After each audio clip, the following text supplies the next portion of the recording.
Dartmoor. It's a little bit on the wet and windy side. I'm hoping that you're picking up my speaking from here. So if anyone joins us, I need a confirmation that you can hear me. Otherwise there's no point in me carrying on. So for the moment, I will assume that people can hear me. I do apologise that I didn't advertise this in advance. It was kind of like a last minute thing that I would do. I can see there's one person on there. Can you hear me? Hello from Scotland, I can hear you. Hello Bugsy. Good. Because I put my little Rode microphone thing on here, and without this I don't think you'd have a chance in hell of hearing me, because it's blowing a gale, hammering it down with rain, and is really quite miserable weather. We'll see if anyone else is daft enough to join us. So we'll hang around for a couple of minutes, and then now I know you can hear me, I can tell a couple of stories or answer a couple of questions. But one thing I did just remember that I will just do is I'm just going to put some water in my pot, because just before talking I had a soup and I've not yet put water in the bowl to clear out the soup. And how is Bugsy? Is Bugsy very well? I hope you are well. Hopefully someone else might join us sometime in the near future.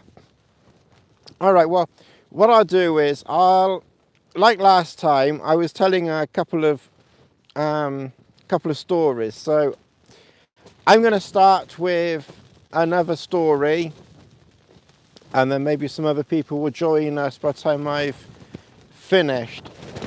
Right. Yeah, it's it's a bit. I've been here for this is my third night, and I'm still waiting. I'm still waiting to see if we take off or not. So far, we haven't taken off yet. It's over the weekend, crazy winds and -5. Well, I'm not quite sure what the temperature is at this moment. It's quite chilly.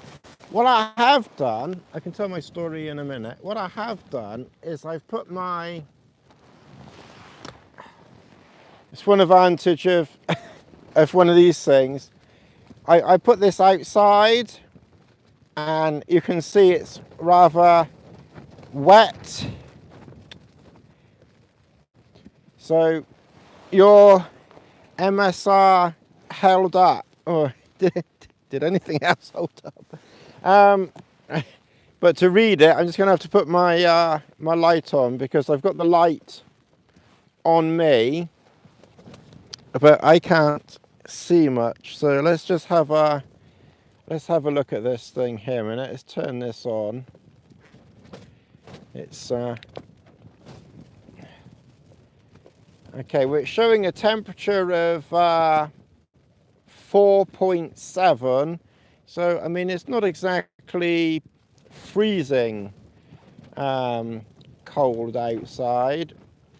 The wind chill obviously is 4.7 in here, but the coldest the wind chill got down to, because I did reset this before it went outside, was -2.5, which you might just be able to make out there.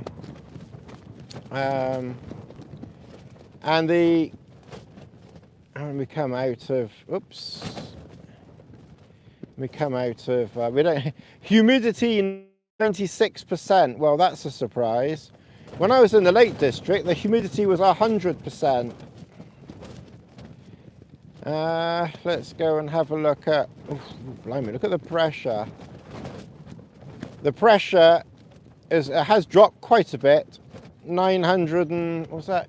960. Mind you, up in the Lake District, I think the air pressure has dropped down to, I think it was like 940 or something like that. So this is it's quite tame compared to the Lake District.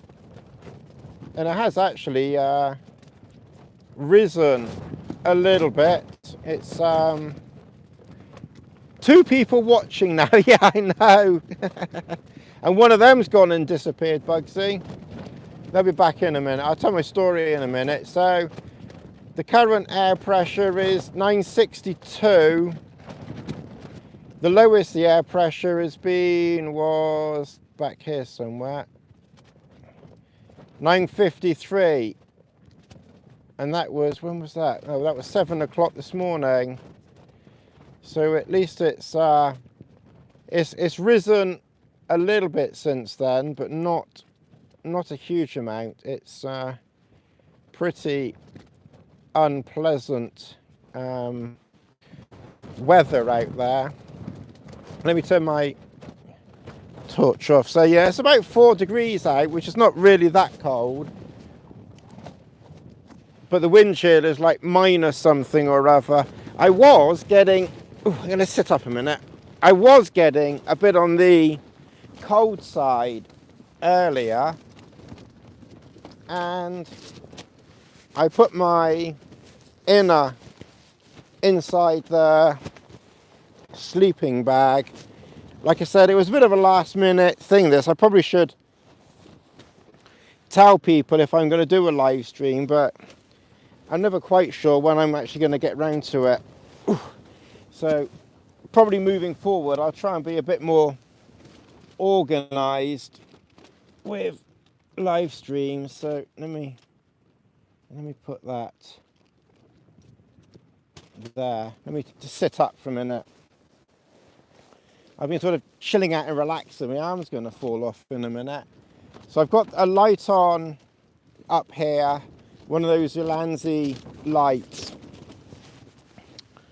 I've got a t-shirt, I've got a shirt, I've got a fleece, I've got a wind shirt, and then a synthetic insulated jacket over the top of that, which is pretty much everything that I've brought with me. And if it had been much colder and I'd have needed to have stayed actually inside the sleeping bag to have kept warm, I probably wouldn't have done this this live stream because it just would have been too cold. But I think I'm okay to sit up. I'll maybe make a tea in a minute. Okay, so what I'll do is, while there's still, apart from one poor sad sod out there, we'll do story time again. So let me bring that round here and there. Let me try. Now, you might move a bit because I've literally rested you on the sleeping bag, so that might not be the greatest place to go. Yes, that's what it was like at the weekend. The Carnac Hills look out onto the Irish Sea, minus 5.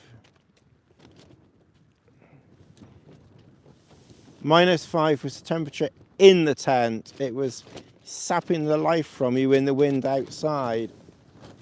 Yeah, it's cozy in here because the temperature in here must be at least warmer than outside by half of a degree or something like that. I'll have a look in a minute, but certainly outside it was about 4.5. So in here it should be at least 4.5, and then very little wind chill. Although given that it's a super mid, there's bound to be a bit of a breeze coming through. But I have tried to pitch the super mid quite low to the ground because I don't know what you can, I'm not quite sure what you can see because I can't see what you can see like this, but it's sort of raised over there, and then obviously the front is raised up. But there's the back side there, I've put my pack, so I'm hoping you can see. Send me a message if you can't see, and then I can show you again maybe. But that's I've like put the pack at the back there to give some protection. The corner over there is very, very low to the ground. I was having a couple of issues in this area around here. That's why I've got this raised up quite a lot here.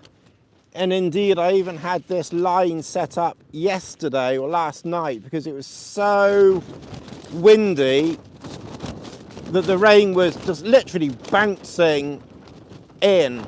It was, when it's very, very windy and blustery, it is surprising. The rain, you'd think you'd be okay with it pitched very low and a bathtub thing like that, but it's surprising. The rain still manages to get to you. It's fine if you get some splashes down here because it's not really near where you are, so it's kind of like okay. And then obviously that corner there I've pitched quite low, and I've put a boot behind me there, and then obviously look, I mean, look at this ridiculous silly dog. Look at that. I mean, there is a bed. I've even brought a foam mat with me, so she doesn't have to lie on the cold, damp ground. So you can see there's even a dry foam mat there that she could lie on. And where's she lying? Over there, on the grass. So that's kind of what it's like, and you can see that it's I'm assuming again that you can see the door is flapping around quite a lot in this breeze. I'm not quite sure I call it a breeze, it's more like a delicate wind. So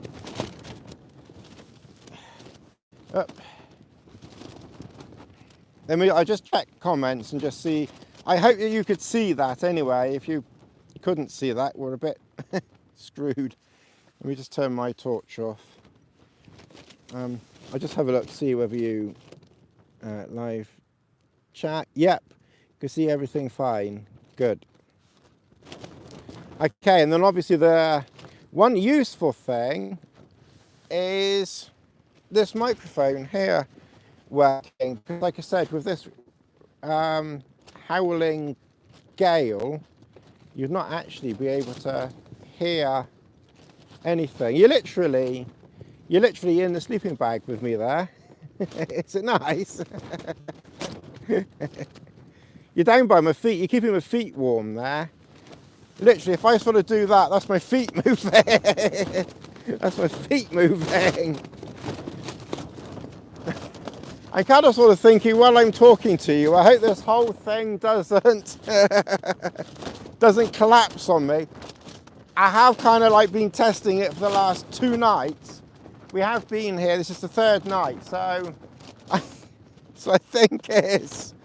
think it's secure enough. We'll kind of see. We'll kind of see how it goes, really. All right, so what I'll do is I'll sort of tell a story, and then we'll kind of go from there on time and everything else like that.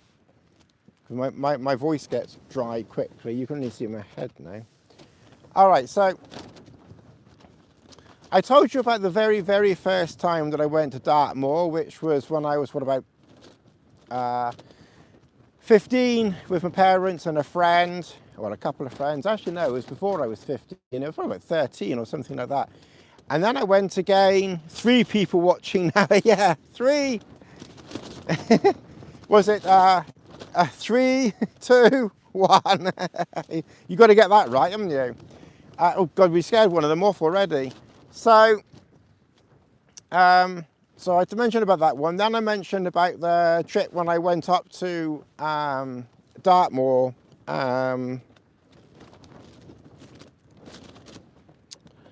Hound tour. Well, the next time isn't actually Dartmoor, but was Exmoor.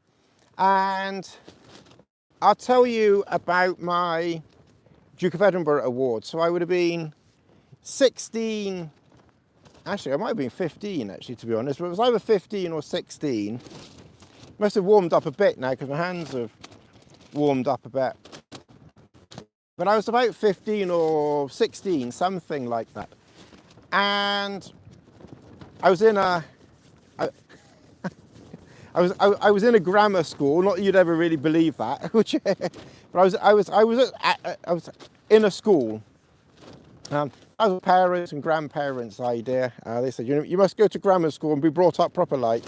I'm not sure it had much effect on me. So by the time I got to the, I'll try and talk as best as I can over this wind. So when we got into the into the fourth year, the headmaster came around and said, we're doing the Duke of Edinburgh award. And there was, I don't know what time when the Duke of Edinburgh started. Was it maybe in the 1960s or 70s, something like that? So whilst it had certainly been around for 10 or 20 years in the mid to late 1980s, it was relatively new.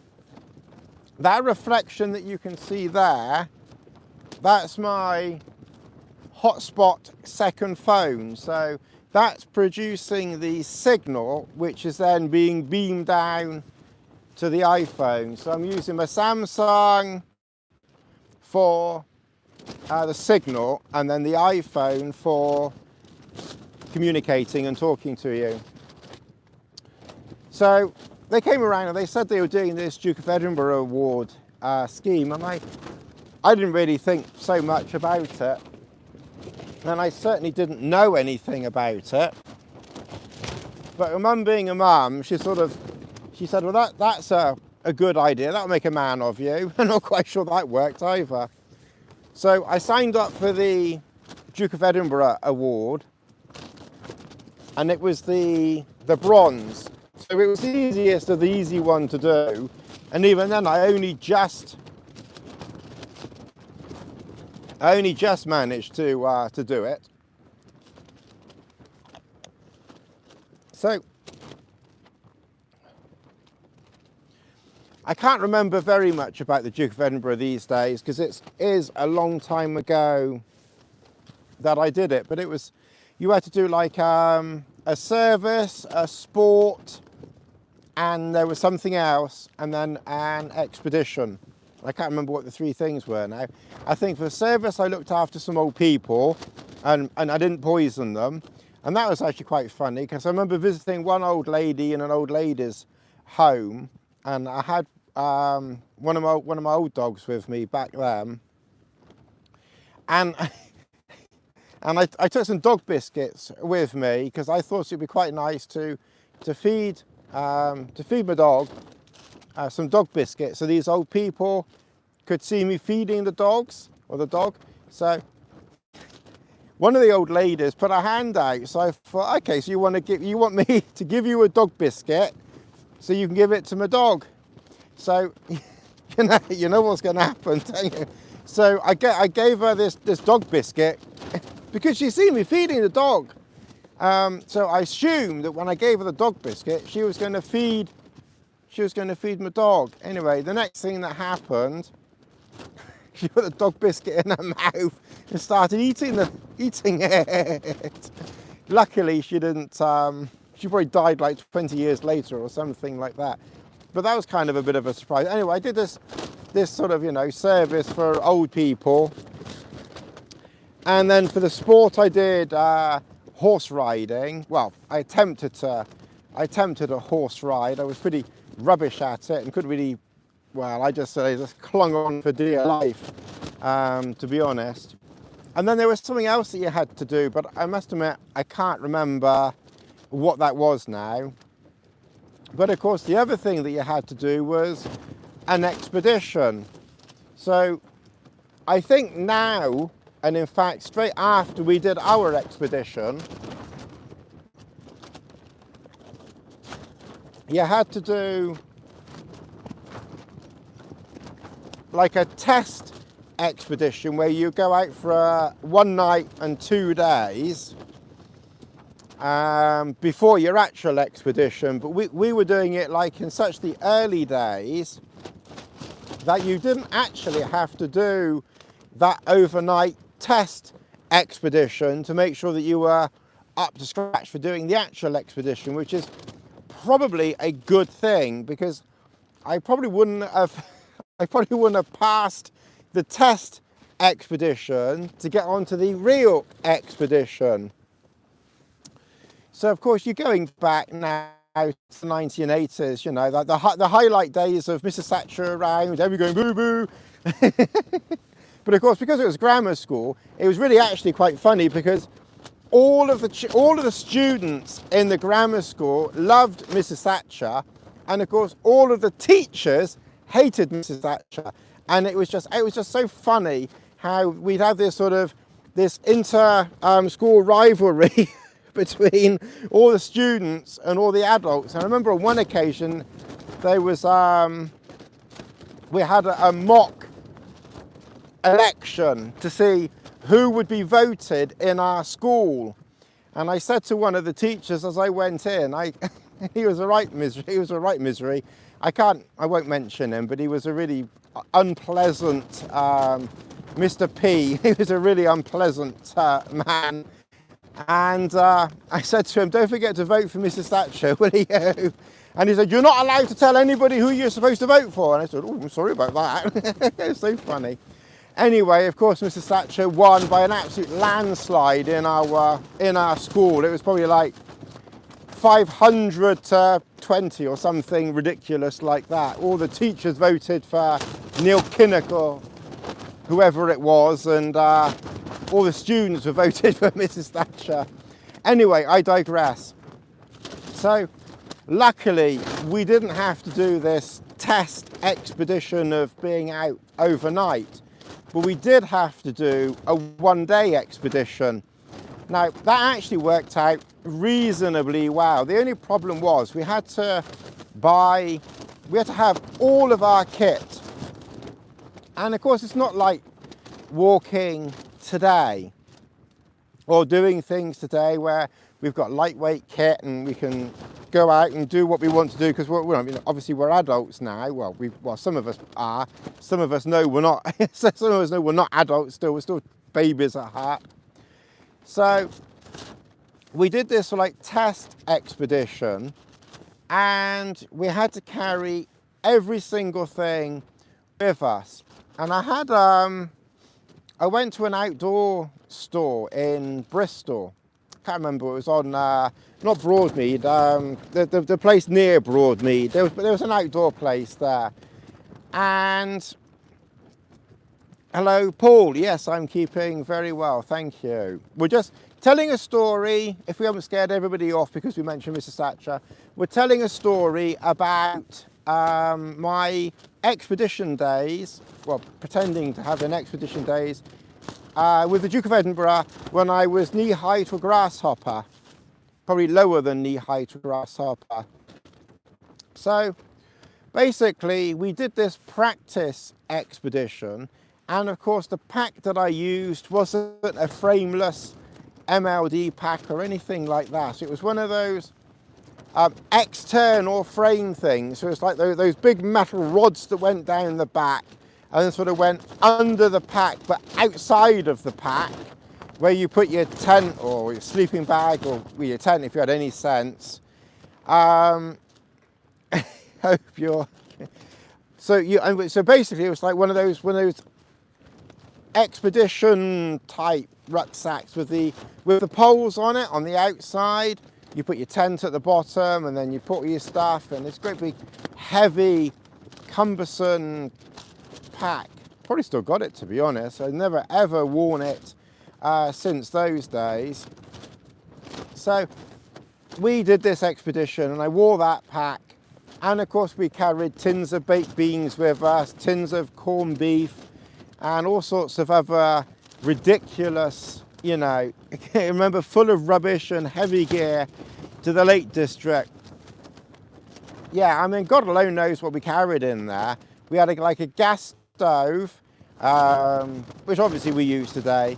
We took like a pot, we took a kettle, you know, we took all sorts of, you know, malarkey stuff with us. So we did this test expedition, and that went, I have to say, went reasonably well. We had to wear boots. Mind you, back then I wouldn't have worn anything other than boots anyway, because that's obviously what was in our brains, that you kind of like had to wear.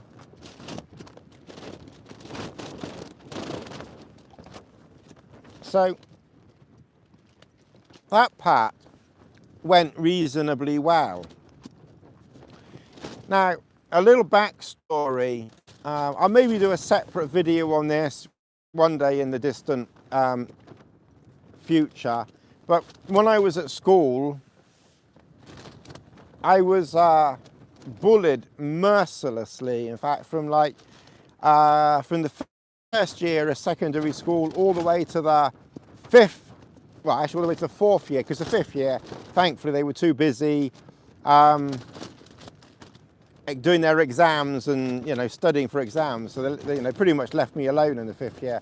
But for the 4 years that I was at secondary school, they just bullied me horrendously. It was merciless back then. There was, it was. Nowadays, maybe I'd have given them a left hook or something like that. But anyway, I didn't do that, and it was it was a nightmare, to be honest. But anyway, that's maybe a different story. So of course we had to do this this expedition, and there was, I think there was two groups. There was the year above us, and then there was our year, and we were all doing the bronze. So even though there was 2 years, we were still doing the bronze, because we'd only just started it at the school. So pretty much just everybody had to do the bronze. And I think there was about 4 people in the upper class, which would have been the 5th year, doing the bronze expedition. And then there was my class, and we were doing the bronze. And I think there was 4 or 5 of us. There weren't that many. There weren't that many doing it, to be honest. And I remember it wasn't Dartmoor. We did it on Exmoor. And obviously there was a place already set aside that we had to head for, where we would camp. And I'm assuming it was probably like, I can't really remember. It's like, I don't know if it was like a farmer's field, but it was probably some private land or something like that a farmer or someone owned down there, where we aimed for camping. And the first day, we walked up to, I think it's Dunkery Beacon, which is on Exmoor. I can't quite remember, but I think it's Dunkery Beacon. So the first day we walked up there, and I had these, you know, these huge heavy boots on, and within half a day, certainly the morning, I was suffering from blisters very, very quickly. I had a major blister problem, and by the evening when we got into camp, I was just crawling along like a 99-year-old octogenarian who could, you know, who needed a Zimmer frame to walk on. Nothing against any 99-year-olds who need Zimmer frames for walking on, but that's how slowly I was walking, and it was absolute agony for walking with these blisters. You know, by the end of that first day, my blisters had blisters. It was just absolute agony. God alone knows what socks I was wearing or the boots I'd been wearing. I had tried walking them in, I'm trying to concentrate. I don't know how much you can hear. Like I said, hopefully with this, it's blocking most of the wind noise out. But I've just got the wind howling in my ears. So by the time we sort of got into camp, I was just in absolute agony with my feet. And I do think that if this hadn't have been the first expedition that they had done at our school, and if it had been more organised, let's say, I'm 99% sure that someone would have come down, looked at all of our feet, looked at my feet and thought, Jesus Christ, you can't walk more than, another 2 minutes, you're out. I mean, I think my feet were such a state that I'm very sure that in today's health and safety conscious world, I would have been probably withdrawn halfway through the first day, let alone even got into camp. Anyway, of course, we got into camp, and I'm pretty sure there was 4 of us that were in our group, and then there was another group, as I say, of 4, but I don't remember. I think they did camp with us. I think they did camp in the same place, but I can't really remember them so much.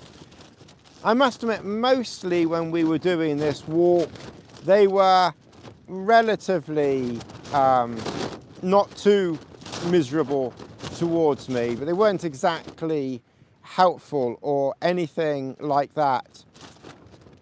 Luckily, Paul, I've got, well, first of all, I've got my beanie hat on, I've got an insulated jacket on, I've got my wind shirt on, I've got my fleece on, I've got my shirt on, and I've got a t-shirt on underneath.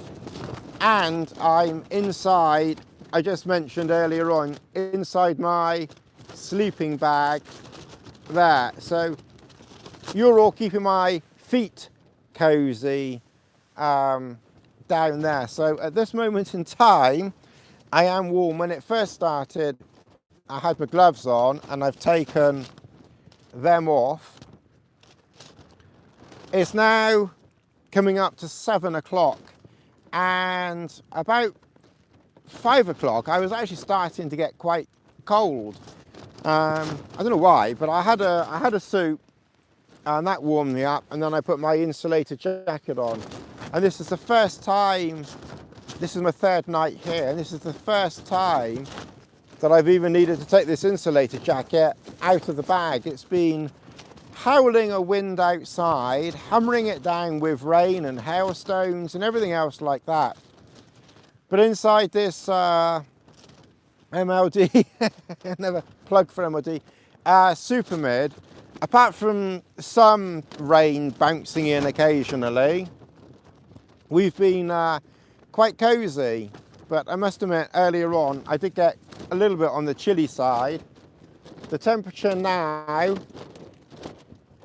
let's have a look.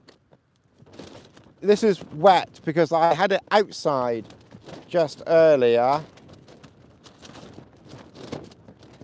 Let's tell you, the temperature is, it's not that cold, it's 4.5 degrees. But I had this outside, and the wind chill outside, was about -2. Now this is an interesting thing, because this goes back to a conversation that I had with Chris a long time ago.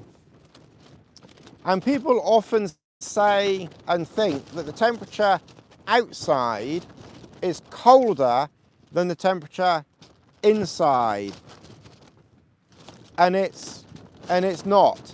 The temperature inside is the same as it is outside.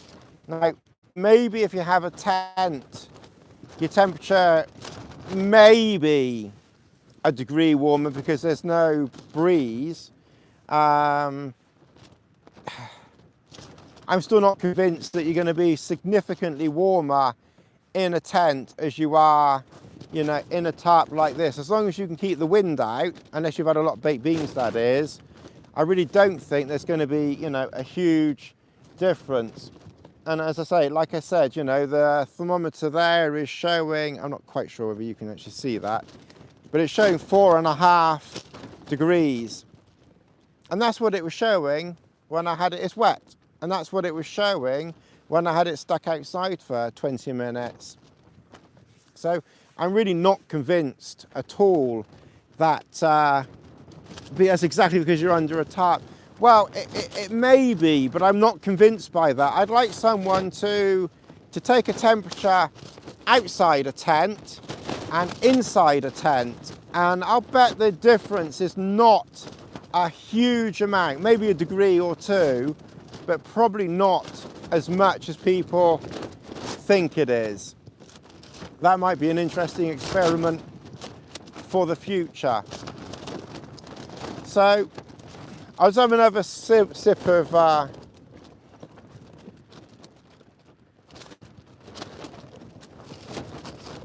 it probably also depends where you're taking the temperature from, because it literally is just lying on the ground. It's lying on the grass next to me, so it probably would be warmer in a tent, because you probably have on top of a ground sheet, on top of your foam mat, and on top of your sleeping bag, and probably on top of your stove and everything else. It really is just howling a gale in here. We will just I'm just looking to see whether the wind thing is actually moving, but it can't be that breezy in here because it's not actually moving. So even though we are in a tarp, it's not actually moving. So anyway, back to my story. So we got into camp, and as I say, back then we didn't have tents like this or tarps like this. We had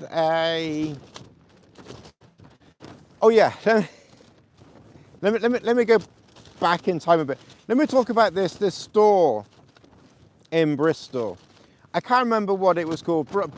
Old something. Anyway, who lives in Bristol? Old something. It's near Broadmead, but it's like next to Broadmead. Old something or other. It's been so blooming. It's been so long that I can't remember old something or other. Anyway, there was an outdoor store there. And of course, a few people said to me that you need to just borrow your walking staff, or buy it second-hand or something like that. But I must admit, I've never really been a big fan of buying things, second-hand. So I went into this outdoor store, and then I sort of bought pretty much every single thing that I needed to buy. So I bought the boots, the socks. And I had no real idea what I was buying. I was just getting what the sales assistant was telling me to get. We weren't given a list from school as such. It was pretty much just get whatever you need to go camping for 2 days. So I remember I bought a thick jacket, and it wasn't a Gore-Tex jacket or anything like that, but it was like a thick jacket. It might almost have been like a buffalo jacket, or like those buffalo type jackets that people sometimes use today. Because it was something like that, and it had like a waterproof outer. To be honest, I doubt that it was even breathable, to be honest, because I'm sure it had like some sort of, I don't think it was a wax jacket, but it had some sort of coating on the outside, and then on the inside of it was like some sort of furry stuff or something like that. God alone knows what it was. And then I obviously bought some other trousers and other things like that, because we were told not to take jeans and such like that. So I went to this store, and I sort of bought every single thing that I needed, plus a tent. But I didn't really know.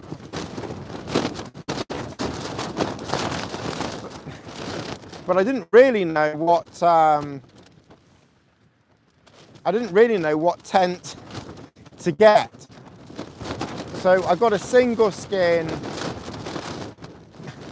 It has to be stopping every now and again because where's my torch?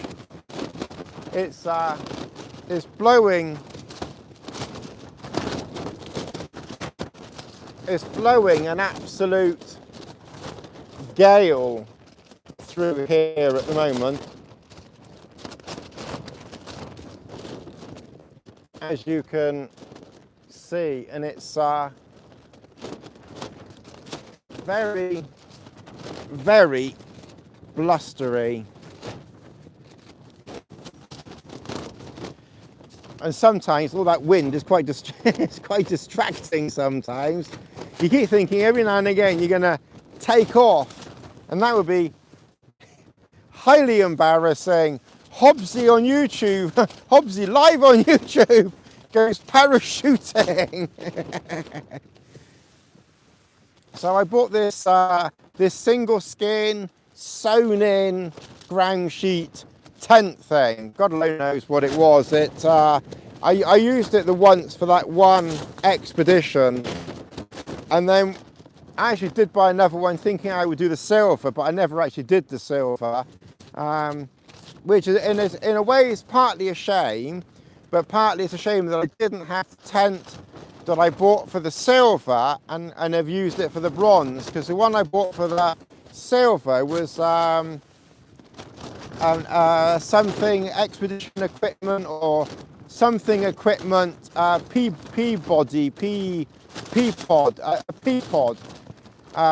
So I actually bought quite a nice tent for the silver, but I never did it, and then I only used it once a long time ago, and it's a bit of a shame I didn't keep it, because it would have been quite interesting to have been able to have kept that tent and brought it down here to see what that tent would have stood up like. And I think actually it would have done okay, because it was a two looped front and back, two loop tent, like a tunnel tent, a bit like some of the Edinburgh tunnel tents, and I reckon it would have stood up to this weather quite well, to be honest. But unfortunately I only ever used it for 2 or 3 nights in a farmer's field, and then I just stored it away and it never got used again, which now is a bit of a shame, but never mind. So I bought everything. Like the tent, like I said, I bought was this sewn in thing, and we actually camped the first night that we got there. So we left Bristol, and then the headmaster drove us in a minibus down to Exeter, or Exmoor, sorry, down to Exmoor, and there must have been like actually there's some silence just for a moment. Drove us, it probably won't last long, and then drove us down to Exmoor, and then there was a campsite down there, and we pitched our tents on this campsite, and then we just slept the night there. And then literally when you needed the loo, you had to get out of the tent, go over to the loo, go to the loo, and then come back to the tent. And because it was a sewn in ground sheet, what happened was that the condensation, because I was sleeping in there with a friend, well, he wasn't really a friend, he was just someone who was in my own class, but anyway, it's beside the point. Of course, the condensation was just running down the sides, but of course, because the ground sheet was sewn in, we were actually getting a bit like that tent when I was on Dartmoor the other month, in that cheap throwaway thing. I mean, it didn't get as wet as that, but the condensation was literally running down the inside and was forming pools, small pools, not big pools, but very small pools on the ground sheet. And I was like, look, and of course I knew Jack S about tents or anything like that, and I was thinking, what the hell, we're getting wet in here, and I had no idea about all this stuff. Anyway, we packed everything up, we did our walk. We got up to Dunkery Beacon. By the time we got to Dunkery Beacon on this first day, my feet were blistered and it was just a nightmare, really. We then got into camp and it was literally like a farmer's field type of thing. And of course, the first thing that we all did, not knowing any different back then, but then I think it was okay because there was already a big fire pit there. So obviously people had already lit fires there previously. But we went off and grabbed some logs and some wood and such like. And we lit this bonfire in this pit near our tents, and we were eating our baked beans and all that type of thing. And I was literally just hobbling around as best as I could on these, you know, completely blistered feet. My feet were just, like I said, they were just a mangled mess. It was just, it must have been horrendous. I cannot imagine what my feet would have looked like, to be honest. Anyway, we slept. We got up the next day. I do remember having to nip out during the night for a pee and having to put my boots on, and it was just absolute agony having to put my boots on. Anyway, I had a pee, came back, went to bed, and then of course we got up the next morning and we carried on our on this expedition back to where we started from. Now, I think that the original route might have been cross-country, but I can't remember. But we actually ended up walking back on a lot of B roads and lanes and things like that. In fact, the whole way back, we didn't actually...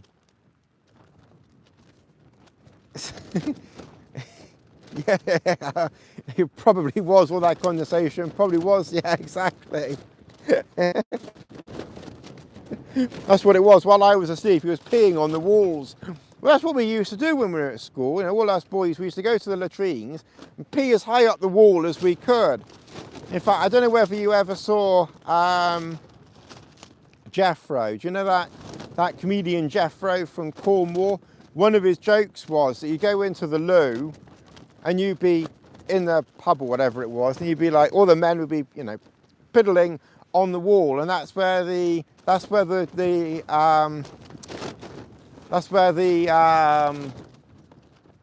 not description, but you know, the expression or whatever of a PISS artist came from them peeing on the wall and making patterns and pictures and things like that on the wall. Anyway, of course, we put the fire out as best as we could, and then we started walking back to where we started from.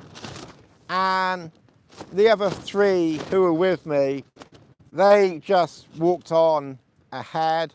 The group who was older than us, they were long gone. God alone knows what time they got back. They must have got back to the start hours before us. And it should be an Olympic sport, yeah. See how far it will reach. So when I was walking back, I was like walking back, literally just shuffling my feet like this, because my feet were just absolute agony walking back. But like I said, again, I reckon if they'd have done that a year or two later, I'm very, very sure that they would have pulled me out. I just don't think, especially in this day and age, there's no way that they would let, you know, a kid walk whose feet was just a mangled mess of pus and blood and gore and all that sort of stuff on their feet from like a million blisters. Anyway, we eventually got back, and of course I got the expedition. We did the, you know, we got the certificate and everything else like that. And the writing on the award thing was Tony did very well with the preparations of his expedition. Managed to do all his stuff fine. Maybe break his boots in a bit better next time was about the only comment you know, regarding that. But that was probably my first sort of, you know, venture into the, you know, into the great outdoors, as it were, was that wild expedition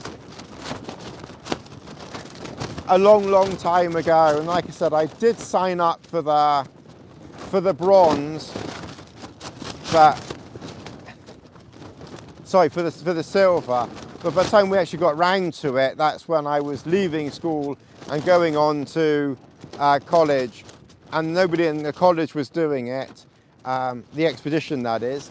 And if you wanted to carry on doing it, you had to sort of go into Bristol and do it with like a group of strangers, and it was difficult enough doing it with people that I knew at school. There was no way I was going to be there's no way that I was going to be, you know, doing it with a load of complete strangers.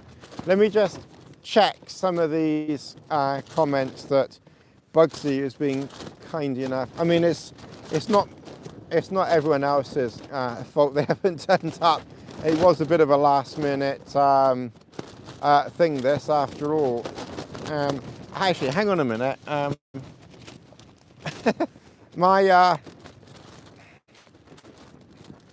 My 50 years old eyes are not quite so bright. Bear Clooney. Hello, Bear. Hey, you'd be perfectly at home here, Bear.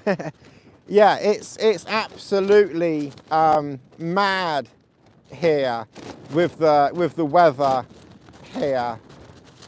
Let's just see what Bugsy. I remember carrying the rucksack. Yeah.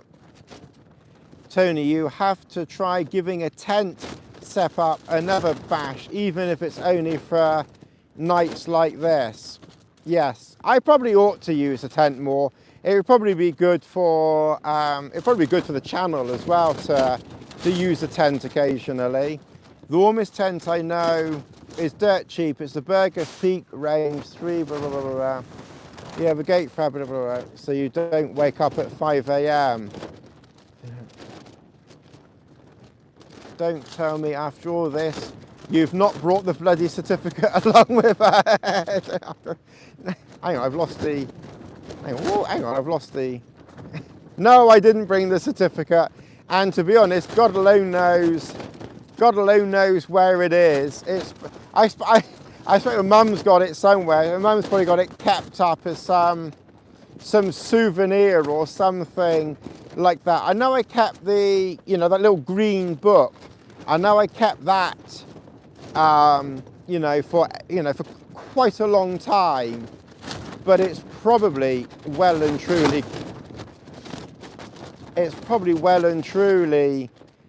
gone.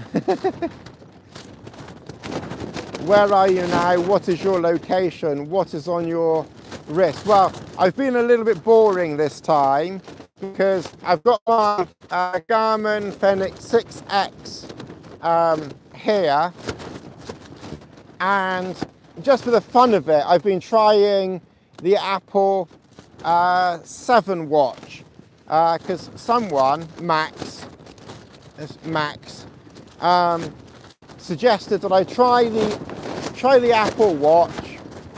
I really am trying to concentrate. I'm trying to concentrate, and it's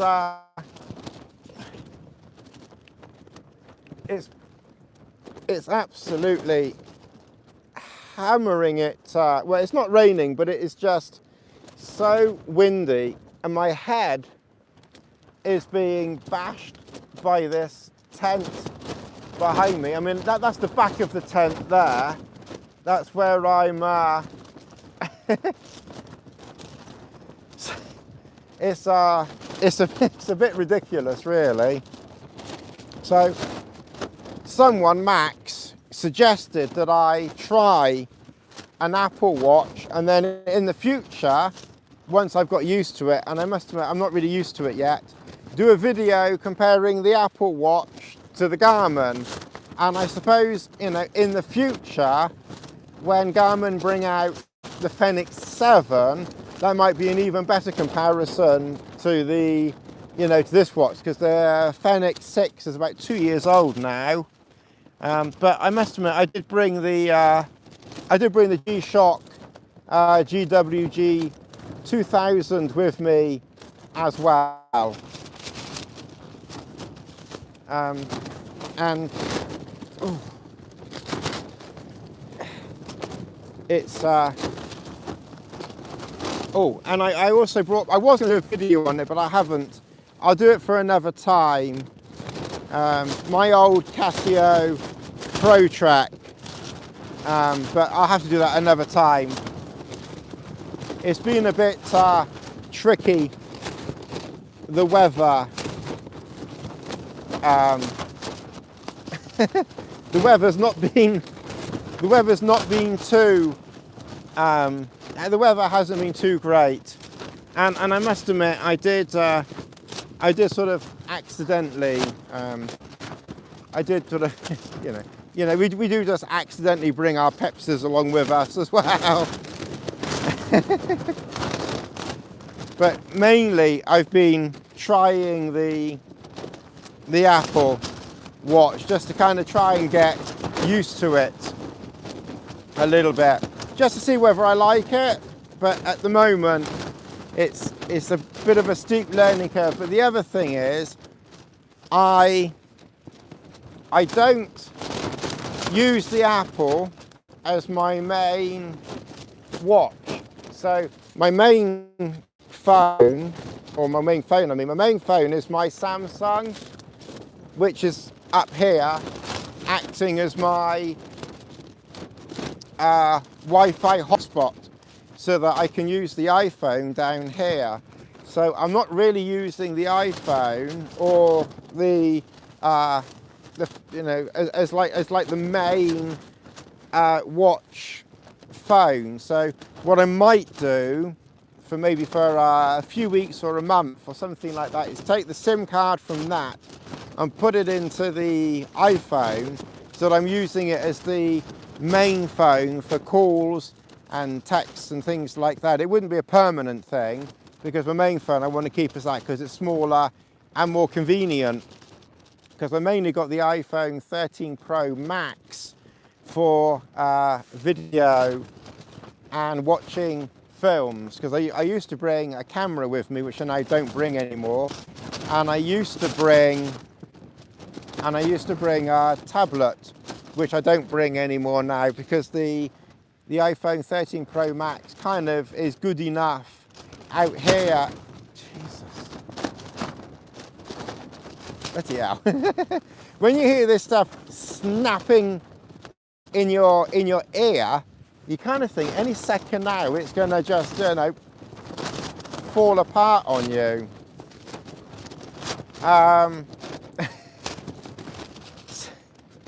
So that's kind of why I'm sort of just wearing this for the moment. So it's kind of like a temporary, it's kind of like a temporary thing.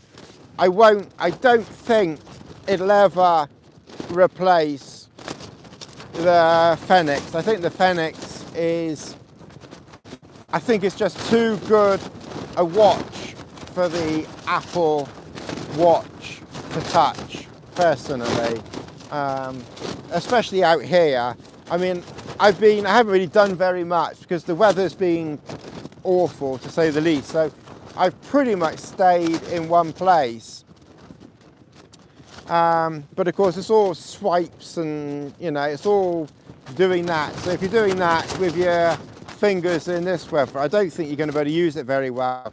Whereas, of course, with the Fenix, it's push buttons and it's just easier for the, you know, for the outdoors. So that's basically why I'm, you know, just using that for the moment. But that's not to say that like I said, I always bring a fun selection with me. I could not adopt to Apple Watch. No, and to be honest, I don't actually blame you. I only did it because Max mentioned it. Max is guilty. You probably saw Max on my watch group, and he's got his own Tony is English, Mike, but I consider him an honorary Scotsman for his craziness levels. I'm actually impressed with the quality of picture on your video. Well, thank you. He's on a very windswept Dartmoor. What's on the wrist? Well, like I said, this is the... oh, hang on, let's get rid of that. This is the iPhone 13 Pro Max. And I'm using a light just above me here. So, whoops.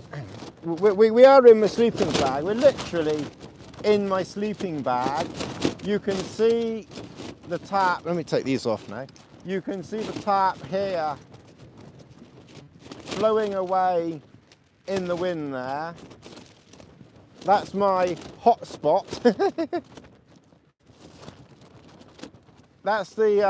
And then that's the light that's and then that's the light that's shining upon me.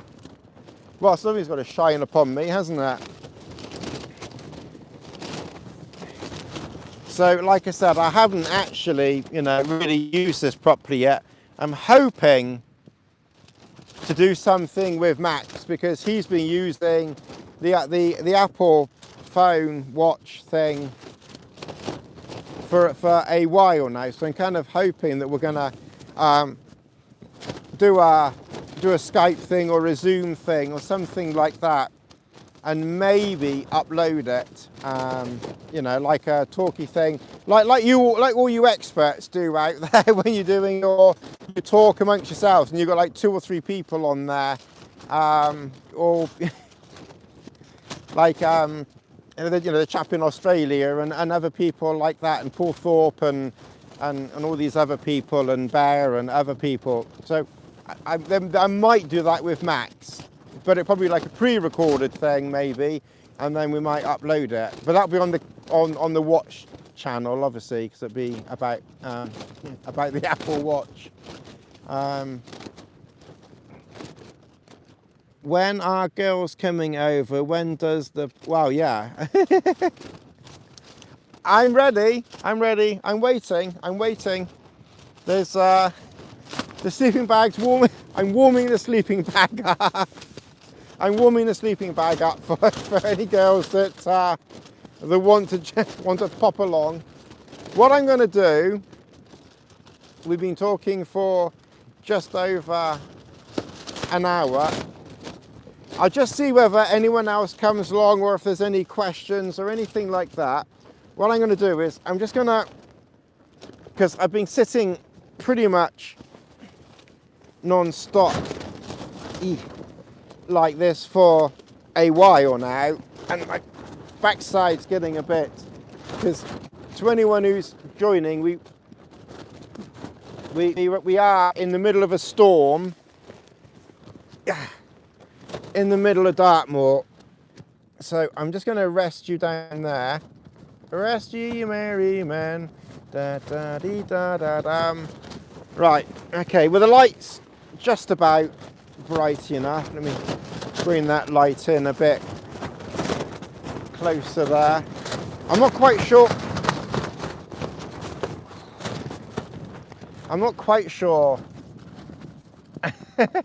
Let me just angle that back like that, and you can see this.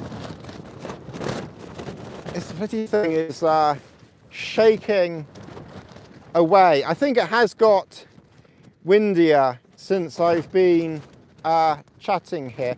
I'm just going to put this thing outside, and then we might get another measurement while we're talking. That's one benefit of a tap. I can literally stick my arm outside like that, and I can tell you, with my arm being outside, that it's cold out there. I mean, the wind chill must be minus. It must be minus something out there now. It's It's really quite chilly. So I think what I'm going to do is I'm going to make a tea. I'll have the tea and we'll kind of just see whether anybody else joins us. We've literally just had, you know, two or three brave souls,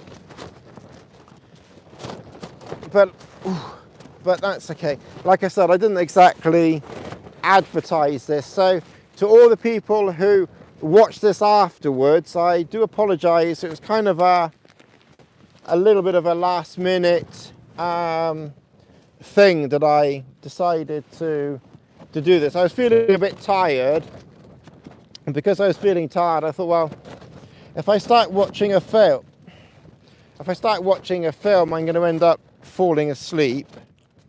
And I thought, what better way of staying awake than waffling away to you lot? And it's actually quite nice to try and have a live stream when I'm camping. It's quite enjoyable and a little bit different. I'll show you the. It's an old Zippo lighter. So my father, I put my teeth in. I had another lighter and it stopped working. So you probably saw the video that I did a long time ago on a lighter that failed. So I just in passing said to my dad, "Oh, my lighter wasn't working," and he said, "Oh, he's got a Zippo jet lighter." So of course he gave me his jet lighter, and of course he wanted me to use it with, you know, with the outer metal housing, but of course it was like doubled the weight. So I just took the housing off, and then it works fine for lighting. Let me just hang on. Let me just see if I can try and make it a bit, you know, a bit interactive for you. You can see me. Where you're looking at that. There. You see me lighting my fire. Ooh, that one there. I don't bother cleaning my pot so much, so where's my torch? I'll just find my torch in a minute. Hang on, it's not on my head, is it? No.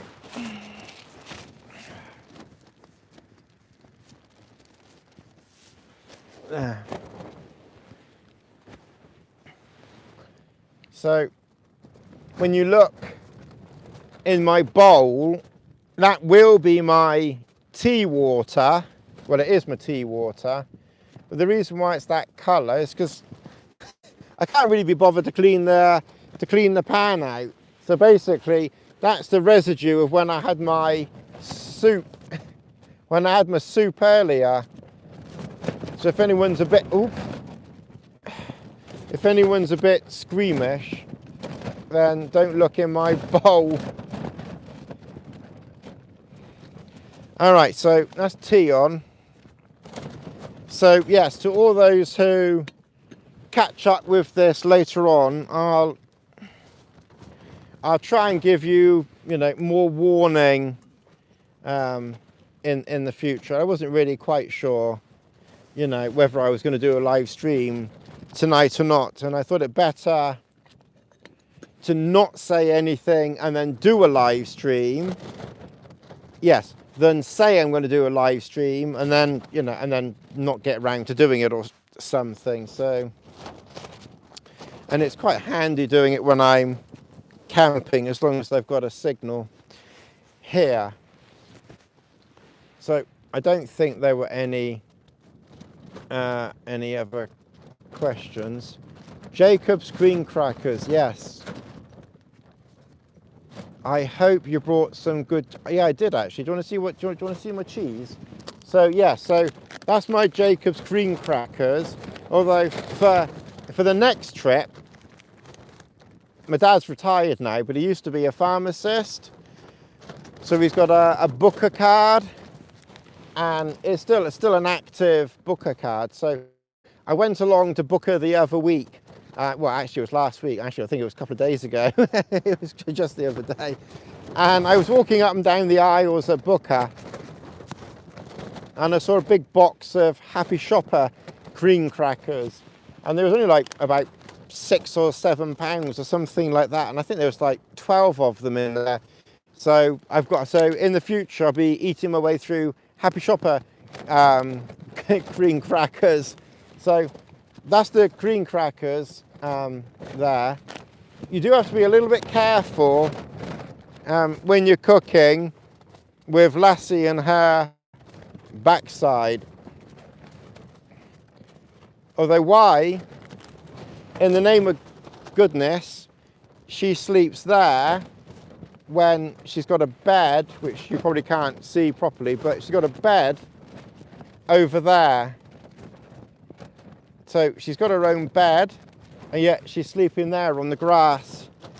I can't figure that one out. Cheese. There. I'm not sure what you can see. It's Stilton, Blue Stilton, Sainsbury's, Blue Stilton.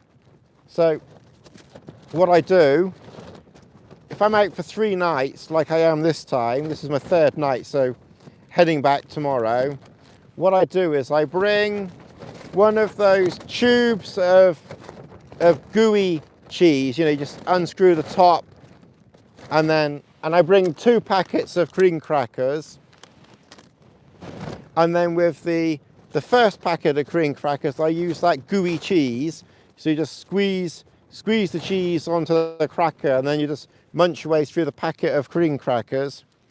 And then for the second pack I use Stilton, and it works quite well even in the summer.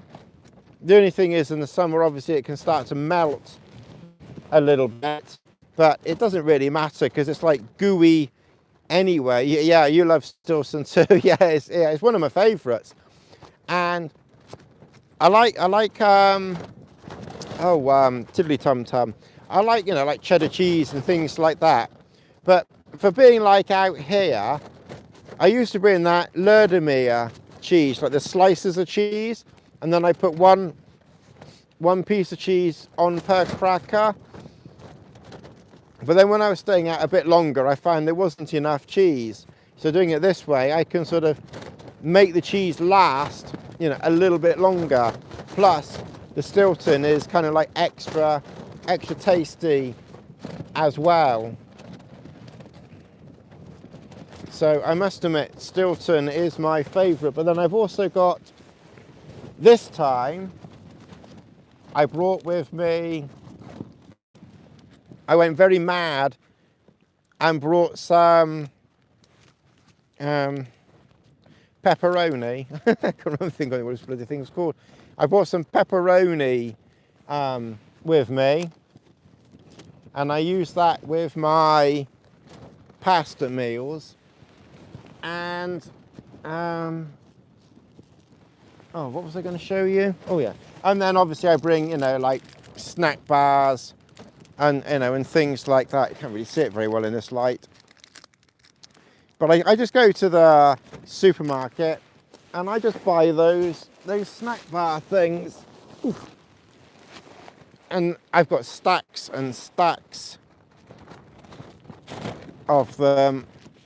I always bring, oh no, that's not the right bag. That's my E. You can see where it's got a quite damp, you know, and that's over in the corner. So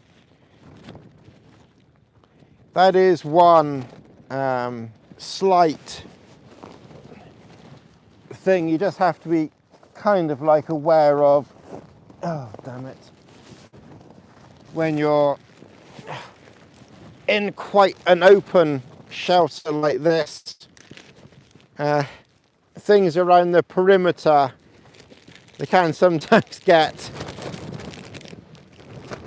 a little bit on the damp side.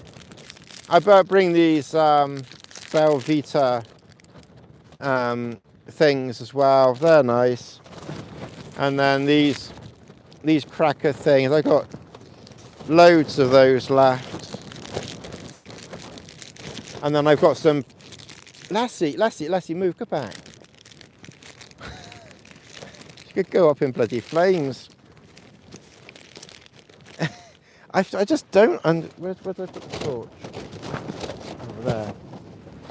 I just don't understand for the life of me why, you know, for all those who like, you know, a good lassie shot, I don't understand why for the life of me she goes there when, you know, when she's got that waterproof foam mat over there. I mean, you know, is the grass really better than, you know, than a mat? I don't know.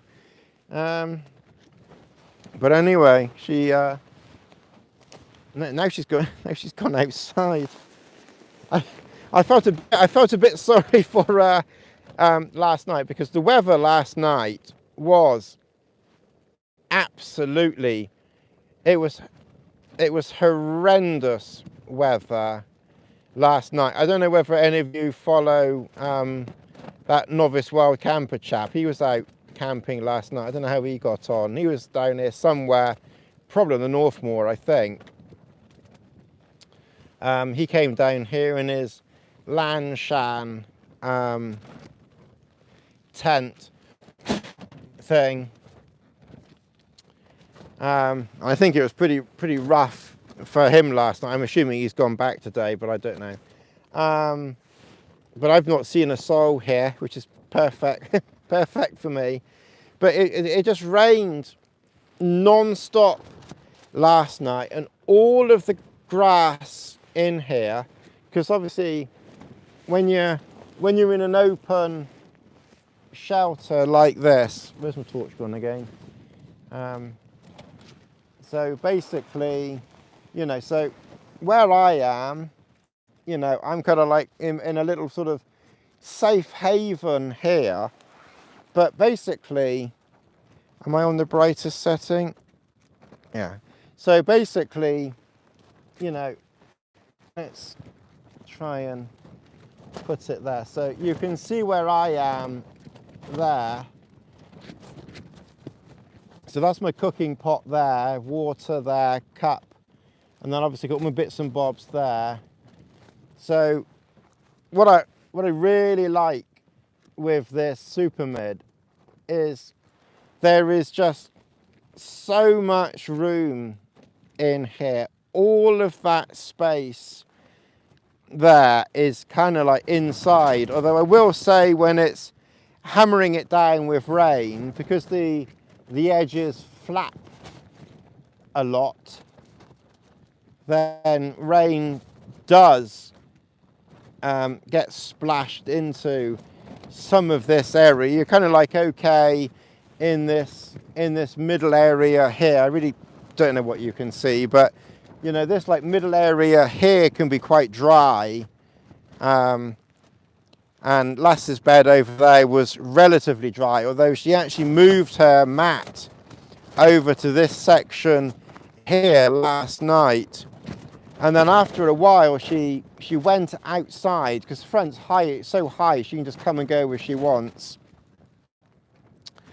And last night, all of this green area here was just flooded, literally flooded. You know, it was saturated through. There was so much rain, and she actually went outside, and then I moved her mat, because she actually moved the foam mat off the waterproof thing over here. You know, the ridiculousness of it. So I had to move the foam mat back onto the waterproof thing for her. And eventually she decided to come in and sleep on that. But now it's dry, she's back on the grass again. So she's certainly one very strange dog, that is for sure. So I'm going to make this tea.